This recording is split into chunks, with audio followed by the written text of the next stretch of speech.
Bonjour les leader makers, c'est Smartful. Ça me fait très plaisir de vous revoir. Ça fait une semaine, même peut-être un peu plus, qu'on s'est pas vu. Mais vous inquiétez pas, je suis là et aujourd'hui on va parler de développement personnel et plus particulièrement de réussite. Ces 10 dernières années, qu'est-ce qui s'est passé ces 10 dernières années? Il y a eu une montée du développement personnel avec des idées justement qui étaient assez positives, qui me donnaient pas mal d'espoir et je vais en parler. Donc je vais en parler en termes de dogme. Donc il y a un côté un peu négatif parce qu'effectivement je vais montrer un peu le side effect de ces dogmes. Donc tu es responsable de tout ce qui t'arrive. Alors ça peut être extrêmement négatif d'une part, mais c'est plutôt dit de façon extrêmement positive dans ces bouquins. Donc les bouquins, je vais donner deux trois références. Il y a Anthony Robbins, David Laroche, Franck Nicolas, Laurent Gounel, bref, voilà, il y a plein de trucs. Il y a la loi de l'attraction, le secret, bon, voilà. Donc tu es responsable de tout ce qui t'arrive. C'est plus dans le côté, tu peux être maître de toute ta vie. Je sais pas si vous connaissez le stoïcisme. Le stoïcisme dit voilà, dans la vie, il y a des choses qu'on peut maîtriser et il y a des choses qu'on ne peut pas maîtriser et on doit accepter ce qu'on ne peut pas maîtriser. Et moi, je m'étais toujours dit, en fait, quand j'avais étudié un peu le stoïcisme, quand j'étais en prépa, j'ai étudié Sénèque, que c'était une forme de lâcheté, qu'on pouvait toujours maîtriser tout ce qu'on voulait, en fait, qu'on pouvait toujours, qu'il n'y avait pas de fatalité, et que reconnaître qu'il y a des choses qu'on ne peut pas maîtriser, c'était une forme de défaitisme. Et donc c'est plutôt dans ce côté-là, quand on dit tu es responsable de tout ce qui t'arrive, c'est plutôt de dire tu peux faire le choix de ne pas être pauvre. Si tu es pauvre, effectivement, il y a des choses qui t'arrivent, il y a le destin, il y a des choses qu'a priori tu peux pas maîtriser, mais tu peux mettre en œuvre des systèmes qui font en sorte que tu vas quand même pouvoir être aux commandes. Donc voilà, c'est pas d'un point de vue ultra négatif, mais voilà, il y a forcément ce côté, tu dois maîtriser les choses qu'au final tu ne peux pas vraiment maîtriser, mais on verra ça plus tard.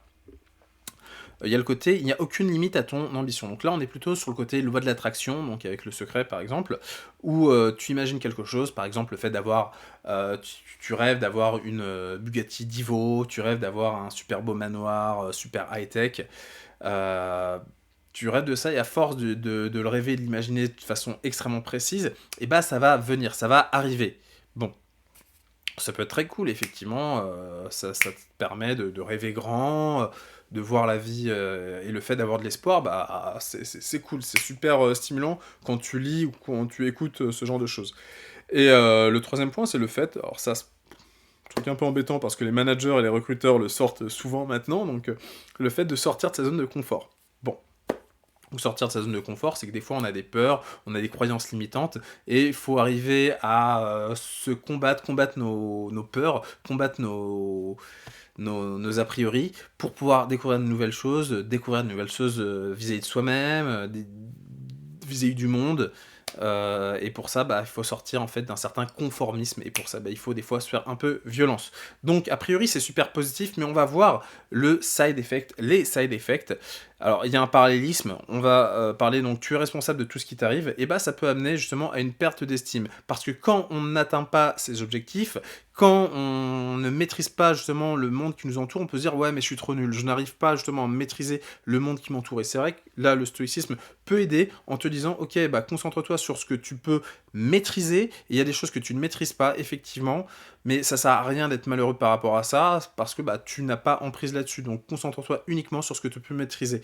Et ça semble en fait beaucoup plus logique, beaucoup plus responsable, et au moins si tu te concentres sur ce que tu peux maîtriser, et tu le feras bien. Alors que si tu vas essayer de tout gérer, tu vas peut-être disperser ton énergie et mal gérer ce que tu pouvais gérer.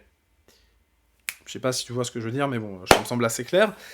Le deuxième point, donc, il n'y a aucune limite à ton ambition. Donc, on parlait d'imaginer, par exemple, de conquérir l'univers, faire un business, une multinationale, le fait de pouvoir s'imaginer assez rapidement avoir une Bugatti Divo, d'avoir un manoir, la Bruce Wayne, ultra high-tech. Et le problème, c'est qu'on peut être amené à se poser des objectifs totalement inatteignables. Si tu veux faire un business et que tu te dis, voilà, je veux que ce soit une multinationale, à la Facebook, à la Google, bah, in fine, voilà, tu vas te poser des objectifs que bah, tu seras pas capable d'atteindre maintenant, et ça peut t'amener en fait déjà à rien faire. Et on revient aussi au problème bah, de la perte d'estime, c'est que bah, plutôt que de déjà commencer un petit business que tu peux déjà faire là, maintenant, tout de suite, bah, faire un gros business, te dire ouais, mais c'est normal, je vais faire un business plan. Toi, tu vas te faire des plans sur la comète et au final, tu vas rien faire, tu vas tourner en rond. Et donc, ça peut être assez mauvais, ça peut te pousser à l'inaction. Donc, c'est pas tip top d'avoir des objectifs qui sont trop grands. Des fois, il faut avoir des objectifs qui sont peut-être petits, voire même ridicules, mais les atteindre. Et après, monter, monter, monter, monter. On en reviendra par la suite. Maintenant, on en revient à l'autre point, sortir de sa zone de confort. Donc, comme je disais, voilà, sortir du conformisme, montrer qu'on est capable de... Voilà, t'as peur de lancer un business, de dire, bah lance un business, on va voir comment ça se passe. Ça peut te stimuler, bien sûr, tu peux découvrir des choses. Le fait de voyager, tiens, j'ai peur de l'avion, ou j'ai peur de ce qui va se passer dans tel pays et tout, bah le fait de découvrir, tu vas découvrir peut-être des choses sur toi, tu vas peut-être découvrir en fait des ressources que tu croyais pas avoir. On est d'accord, le problème c'est que pour les voyages, d'accord, mais dans le monde professionnel, non. Ça t'amène à ne pas capitaliser sur tes acquis. Et quand tu changes tout le temps, quand tu, voilà, sortir de ma zone de confort, sortir de ma zone de confort, sortir de ma zone de confort, tu capitalises pas sur tes acquis. Donc je pense que le sortir de, sortir de ta zone de confort est très très très mal pris. Pour les voyages, oui. Dans le professionnel, non. Tu sors pas de ta zone de confort, tu capitalises sur tes acquis. Tu fais un métier, bah, tu continues à le faire et tu t'améliores, tu deviendras un expert, tu deviendras très bon.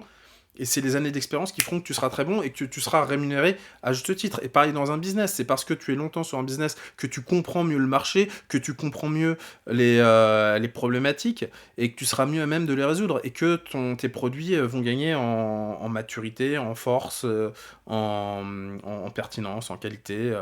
Et donc, voilà, à vouloir sortir de sa zone de confort, on va en fait aller s'éparpiller et pas capitaliser sur ses acquis. Il y a un autre point, voilà, un point qui est important. Alors tu vas me dire, ouais, bah là tu t'as montré des problèmes, mais en fait ce problème il est énorme. Naturellement, en fait, ton niveau d'exigence est toujours au-delà de ton niveau d'exécution. Mais ça, c'est tout le temps. C'est-à-dire qu'on est perfectionniste, quand on s'imagine faire quelque chose, on s'imagine de le faire à la perfection. Sauf que dans la réalité, on n'est pas capable de faire ça. Donc il y a toujours un gap. Toi là, tu vois, tu as ton niveau d'exigence, et là, tu as ton niveau d'exécution. Il sera toujours comme ça. Or, si tu as une perte d'estime, si tu as des objectifs inatteignables, alors déjà, ton exigence elle sera extrêmement haute. Si en plus tu capitalises même pas sur tes acquis, bah en fait, tu vas jamais agir. Parce que tu diras, bah non, moi je veux faire ça, et inconsciemment tu sais que tu es capable uniquement de faire ça, et donc tu resteras uniquement dans du rêve. Et c'est ça le problème du développement personnel qu'on a connu ces 10 dernières années, c'est qu'à vouloir nous faire rêver trop grand, certes ça fait plaisir quand tu le lis, mais dans les faits ça a été catastrophique, c'est qu'il y a plein de gens qui ont rêvé, mais qui n'ont rien fait derrière. Et ça, c'est catastrophique. Et donc, ce qu'il faut, c'est ce que je dis là, il faut agir. Donc, pour agir, qu'est-ce qu'il faut ? Déjà, c'est être conscient que de ça.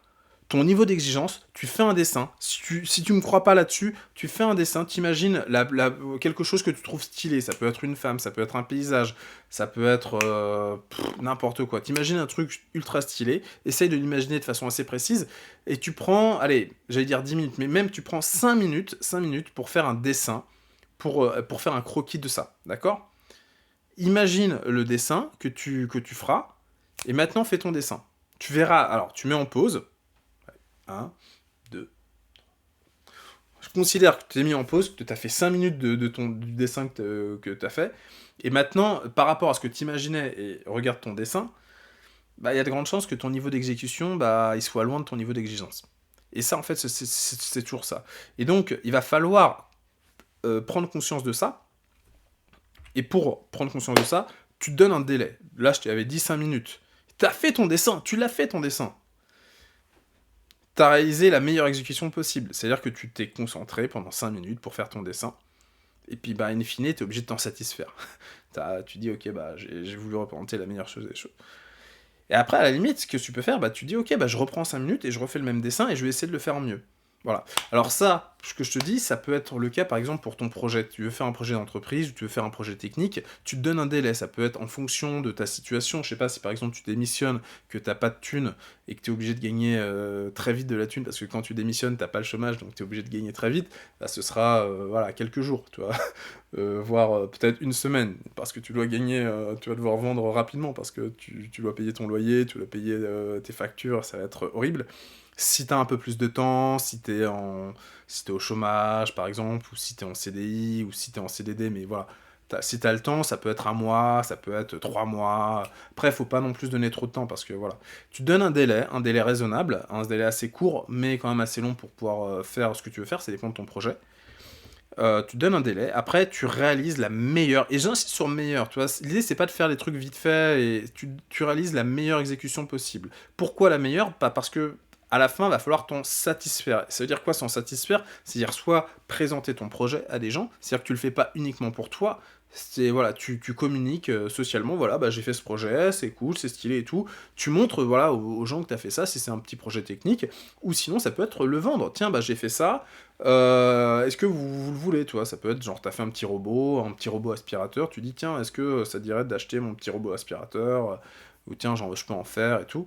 Et voilà, t'as fait la meilleure exécution possible. Peut-être que tu diras: «Mais c'est de la merde, on voit les fils qui passent», enfin, tu te diras: «C'est pas tip top», mais il faut t'en satisfaire, et là, on est sur le côté un peu, voilà, sortir de ta zone de confort. Il va falloir, voilà, t'en satisfaire, te dire: «OK, c'est ce que j'ai fait, je dois en être fier, j'essaye de le vendre, j'essaye de le montrer, je m'en satisfais. Bon. Et pas avoir honte, c'est la meilleure exécution que tu as pu faire. Donc même si ton niveau d'exigence est là, et bah t'as fait ça. Et bah il va falloir te satisfaire de ce que tu as fait. Et c'est la meilleure exécution possible, c'est-à-dire que tu dois travailler fortement, intensément pendant le délai que tu t'es donné pour faire la meilleure exécution possible. Tu t'en satisfais, et le deuxième par exemple que tu vas faire, les prochaines itérations, et bah tu vas t'améliorer. Et en fait c'est pas grave, à chaque fois que tu feras des meilleures exécutions possibles, et bah tu feras des choses qui vont petit à petit se rapprocher de ton niveau d'exigence. Et tu sais quoi? Eh bah ton niveau d'exigence, il va monter. En fait, tu seras toujours dans cette configuration. Sauf que, en fait, ce que tu auras fait, eh bah, ce sera stylé, quoi. Ce sera plus stylé d'itération en itération. Voilà, bah c'était Smartful, j'espère que ça va t'aider. Je sais que le développement personnel a fait énormément de dégâts ces 10 dernières années parce qu'il a poussé pas mal de gens en fait à la stagnation. Il a donné beaucoup d'espoir d'un côté, mais en même temps il a poussé les gens à ne rien faire, à vouloir être extrêmement perfectionniste, extrêmement ambitieux. Le problème c'est que voilà, vise petit, mais fais, et puis à chaque itération tu vas monter, et tu peux atteindre les étoiles, mais voilà, ça sera pas demain, mais demain tu feras quand même quelque chose et t'atteindras un truc. Voilà, le délai ça peut être, la journée ça peut être 24 heures, ça peut être une semaine, un mois, 3 mois maximum. À un moment faut pas que ce soit trop long, faut aussi à un moment sortir quelque chose et s'en satisfaire et se congratuler, tu vois, d'avoir fait des efforts. Et voilà, c'était Smartful, je te souhaite une excellente journée. Et fais quelque chose. N'hésite pas à partager dans les commentaires les projets. N'hésitez pas à parler aussi de vos différents projets, et de vous motiver l'un l'autre. On est une communauté voilà, de leader makers. Allez, à bientôt.